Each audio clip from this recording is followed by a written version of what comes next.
बिस्मिल्लाहिर्रहमानिर्रहीम। जश्न आज़ादी के हवाला से चंद एक अहम बातें गोशगुजार करना चाहता हूँ।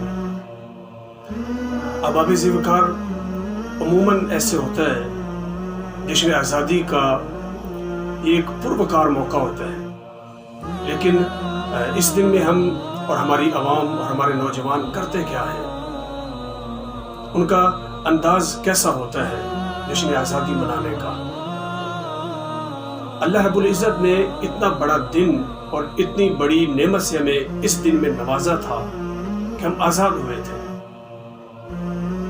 और इतना प्यारा मुल्क अल्लाह रब्बुल इज़्ज़त ने हमें अता फरमाया जिसमें हम आज़ादी के साथ अपनी ज़िंदगी इस्लामी तरीक़ों के मुताबिक गुजार सकते हैं। लेकिन इस दिन में होता क्या है, और ये दिन और ये आज़ादी हमें खैरात में नहीं मिली है। इस दिन लाखों जानें कुर्बान हुई हैं और बहुत सारे लोगों का लहू बहा है, इसकी वजह से हमें ये अजीम दिन नसीब हुआ है, और ये अजीम आज़ादी हमें नसीब हुई है।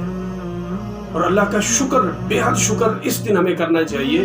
अल्लाह रब्बुल इज़्ज़त ने हमें आज़ाद ममलिकत में पैदा फरमाया, और एक मुसलमान और अच्छे ख़ानदान के अंदर अल्लाह रब्बुल इज़्ज़त ने पैदा फरमाया। आज़ादी मनाने का तरीका क्या होना चाहिए?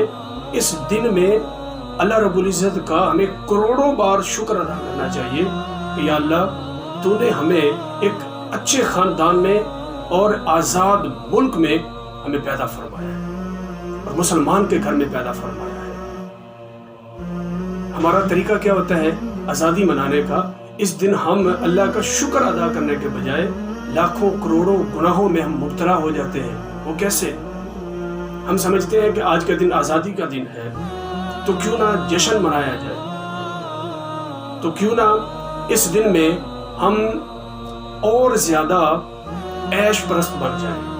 हमारे नौजवानों को हम देखते हैं तो उनका तर्ज अमल क्या होता है? इस दिन में शराब नोशी, जुआ और इस किस्म की गैर अखलाकी महफिलें वो जारी करते हैं, और उनमें बड़े मज़े के साथ बैठते हैं, जश्न उड़ाते हैं, और ये उनके नज़दीक जश्न मनाया जा रहा है। जबकि अल्लाह रब्बुल इज़्ज़त का शुक्र अदा करना चाहिए, नवाफिल अदा करने चाहिए। अल्लाह रब्बुल इज़्ज़त ने हमें इतना अजीम दिन अता फरमाया, हमें आज़ादी अता फरमाई। इस दिन में अल्लाह का करोड़ों बार शुक्र अदा करना चाहिए, और लाखों लोगों की जानें इस दिन के पीछे गई, आज़ादी के पीछे गई हैं।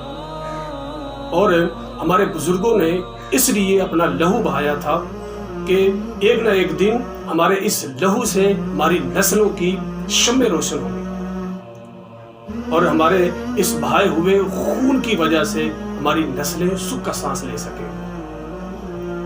हमें उन लोगों के लिए दुआएं मांगनी चाहिए, और जो वतन अजीज के लिए आए दिन बॉर्डर पे खड़े पाक फौज के नौजवान शहीद होते हैं, इस वतन अजीज की खातिर, हमारी आज़ादी की खातिर।